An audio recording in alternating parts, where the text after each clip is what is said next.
Today, Australia is one of the richest countries on Earth. 27 million people, and almost every one of them living around the edge of a country that is mostly empty. So how did it end up like this?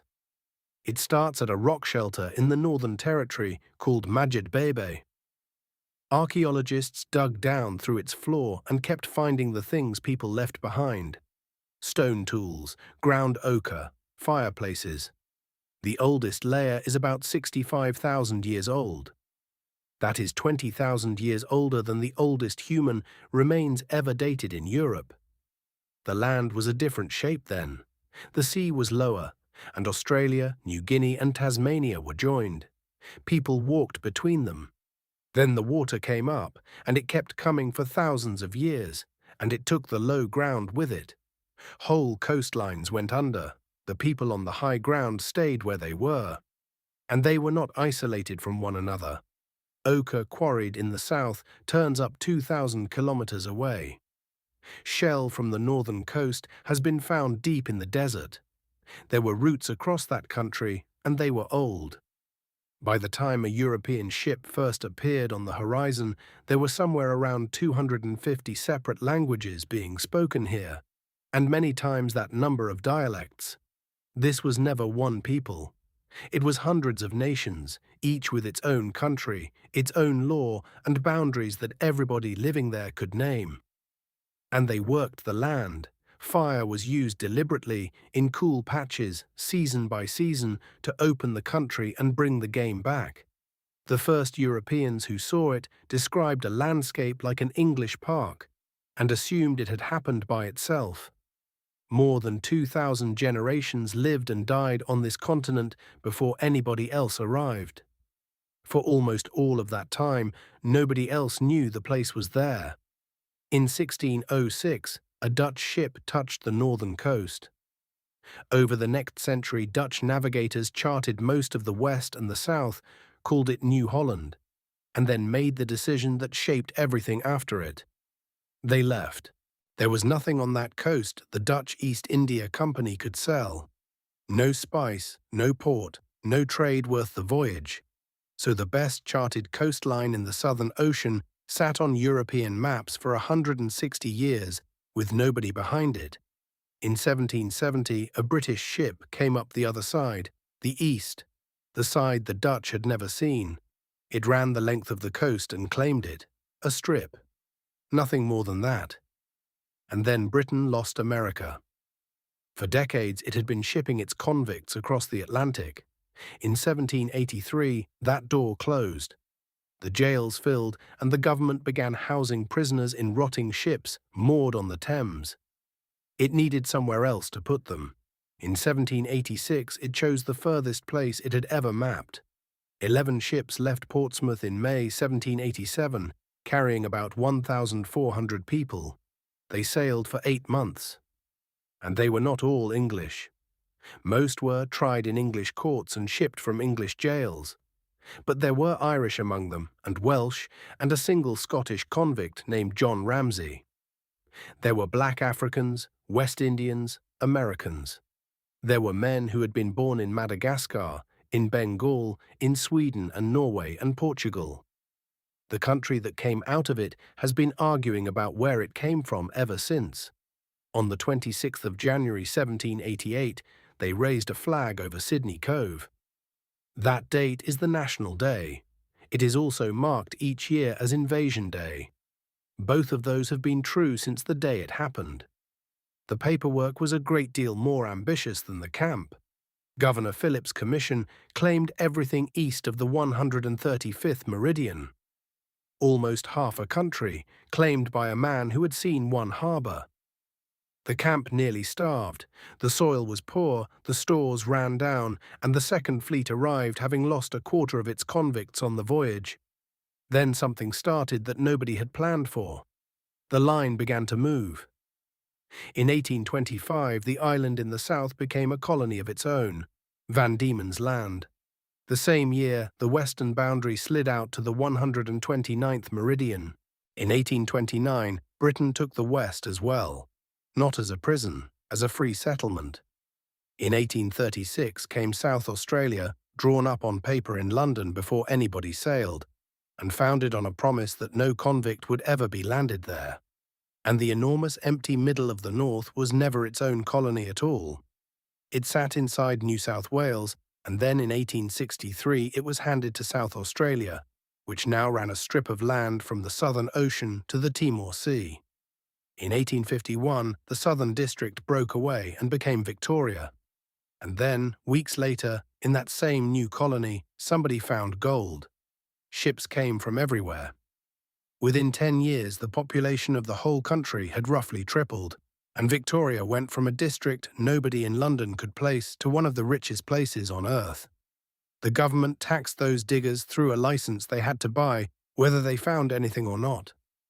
In 1854, the miners at Ballarat burned their licenses, built a stockade out of timber, and swore an oath under their own flag. Soldiers took it at dawn on the 3rd of December. The fighting lasted about 20 minutes. More than 20 miners were killed and several soldiers. 13 men were put on trial for treason. Every one of them was acquitted. Within a year, the license was gone, and the document that replaced it carried something the old one never had: the right to vote. In 1859, the North broke away as Queensland. 6 colonies, 1 country. And they did not behave like one country at all. If watching a country assemble itself out of separate pieces is your kind of thing, Mapestry does exactly this, one country at a time. Subscribing is what puts the next one in front of you. There were customs houses on the internal borders. Goods crossing from one colony into the next were taxed as imports. They could not even agree on the width of a railway. New South Wales built one gauge, Victoria built a wider one, Queensland a narrower one again. When the line finally reached the border at Albury in 1883, everyone got off, carried their luggage across the platform, and got onto a different train. That went on for nearly 80 years. And the whole time, the colonies were pushing inland onto country that was already held. The frontier moved for more than a century, colony by colony, and it was violent. People were killed on both sides of it, and never in anything close to the same numbers. Disease did more than any of it. Within 100 years of the First Fleet, the Aboriginal population had collapsed. So why would 6 colonies that taxed each other's goods and could not share a railway ever agree to become one country? Because of what was appearing on the map around them. Germany took the northeast of New Guinea.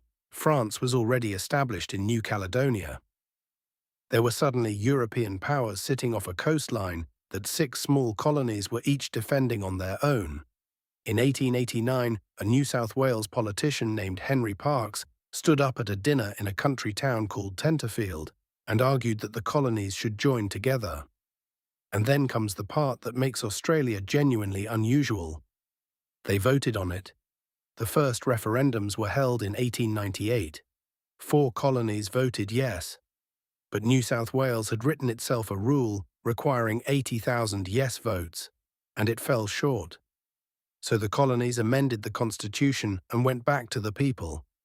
In 1899, 5 voted yes. Western Australia held out. It had the gold, and it was not convinced it needed anyone. It finally voted on the 31st of July 1900, by which point the British Parliament had already passed the Act.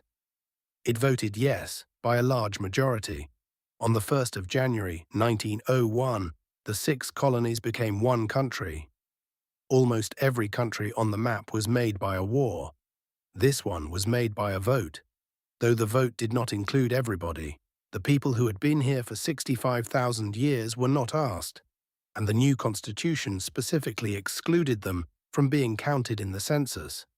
And among the first things the new parliament did was pass a law restricting who was allowed to come.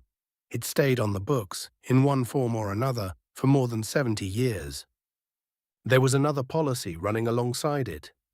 From the 1890s, and in some places until the 1970s, Aboriginal children were removed from their families by law. The generations that went through it have a name now. They are called the Stolen Generations. The map was not finished either. In 1911, South Australia handed the Northern Territory over to the new federal government, and the country still had no capital. Sydney wanted it. Melbourne wanted it. Neither would let the other have it. So they picked an empty stretch of sheep country, roughly halfway between the two, ran an international competition for a city that did not exist yet, and gave it to a husband and wife from Chicago, Walter Burley Griffin and Marion Mahoney Griffin, who drew the winning plans. Building started in 1913. Today it is Australia's largest inland city, and most people outside the country could not name it. In 1967, Australians voted again, this time on whether Aboriginal people should be counted in the census, and whether the federal government should be able to make laws for them. More than 90% voted yes. It is still the largest yes vote in the country's history.